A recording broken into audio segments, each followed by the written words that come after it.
নমস্কার বন্ধুরা, good morning. রুবিস কিচেনে সবাইকে স্বাগতম। আজকে অন্য এক ধরনের সকালের টিফিন নিয়ে চলে এসেছি শুধু আমার জন্য। ওরা অন্য কিছু খেয়ে নিয়েছে।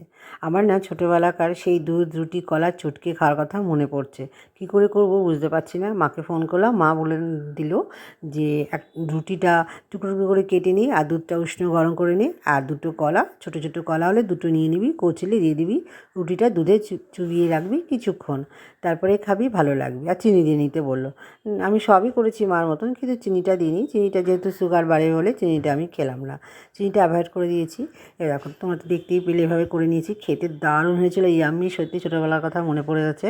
তোমরা কারা কারা এরকম ছোটোবেলায় খেয়েছো অবশ্যই আমাকে জানাবে। আর বন্ধুরা, আমার চ্যানেলটা অবশ্যই সাবস্ক্রাইব করে দিও। সাবস্ক্রাইব করার জন্য তোমাদের কাছে অনুরোধ রইল। পাশে থেকো, ভালো থেকো, তোমরা সবাই সুস্থ থেকো, আর মাঝে মাঝে এরকম জলখাবার খেও আমার মতন। যাই হোক, আর টাটা, আজকে এই পর্যন্ত।